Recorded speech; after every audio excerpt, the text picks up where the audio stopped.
गोर केड़ो आज जश्न आज़ादी कौन साल मल्हाईंदा पियूं पाण? 1947 पाकिस्तान आज़ाद थियो।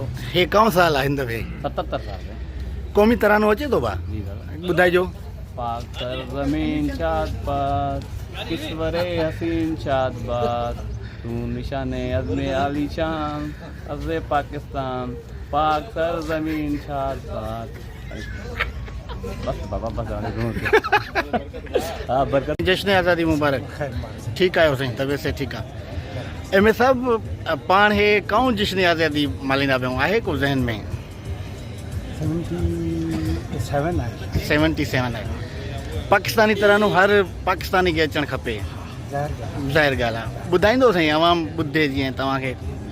असांखे त थोरो घणो जेको यादि आहे। हा सर।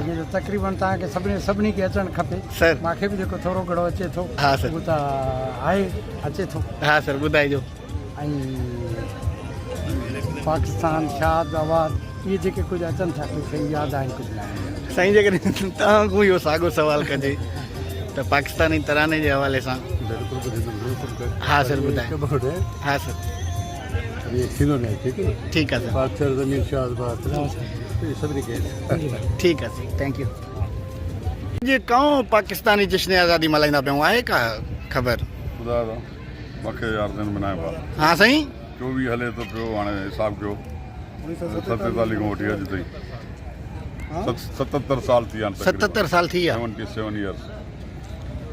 पाकिस्तानी तरानो साईं जेकॾहिं तव्हांखे पढ़ण लाइ चोजे त पढ़ी वेंदो हिन वक़्तु? हाणे तव्हां ॿुधो बि सही, गॾु ॿुधायोसीं पाकिस्तानी ज़ाहिर तरानो ईंदो छो न ईंदो। त थोरो ईअं गुनगुनायो सही, माण्हुनि खे ॿुधाइजे अवाम खे। सरज़मीन शादबाद किश्वरे शादबाद। अॻिते साईं।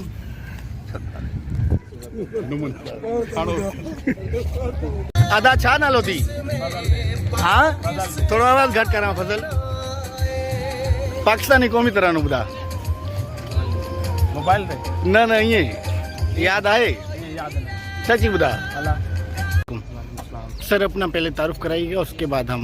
जी मेरा नाम बाबर अली है और मैं असिस्टेंट कमिश्नर मीरपुर माथेलो और एडिशनल डिप्टी कमिश्नर 2 घोटकी के फ़राइज़ सर अंजाम दे रहे हैं। सर हम एक यूट्यूब चैनल के लिए रिकॉर्डिंग कर रहे हैं। आज जश्न आज़ादी का सरकारी सतह पे घोटकी में प्रोग्राम हुआ। आप ये बताएंगे कि आज कौन सा जो जश्न आज़ादी जो है हमने वो सेलिब्रेट किया है? आज हमारा 77th जश्न आज़ादी था, 14 अगस्त 1947 से लेके अब तक। तो हमने 77th डे यहाँ पे सेलिब्रेट किया है अपना जश्न आज़ादी। सर हम कौमी तराना हमें सुनाए। बिल्कुल सुना सकते हैं तराना। और ये क्विज़ नहीं चल रहा। सर क्विज़ होता तो मैं ज़रूर सुनाता। बिल्कुल कौमी तराना भी सुनाता। सर थोड़ा जितना आता है वो सुना दीजिए। सारा आता है मुझे सर सुनाए। मैं थैंक कहीं यू। क्विज़ में होता तो ज़रूर सुनाता, लेकिन ये कोई शो नहीं चल रहा, क्विज़ नहीं चल रहा, होता तो। Thank you sir, thank you. Umar अॼु कौन पाण जश्न आज़ादी मल्हाईंदा पियूं? 77 क़ौमी तरानो ॿुधा। पाक ज़मीन शादबाद किश्वरे शादबाद हसीन शादबाद।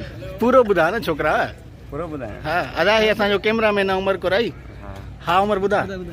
पाक ज़मीन शादबाद किश्वरे हसीन शादबाद तू निशाने अज़्मे आली शान प्यारे पाकिस्तान अर्ज़े पाकिस्तान प्यारे पाकिस्तान। अदा तू मौलवी ॿुधा भला ॿुधा।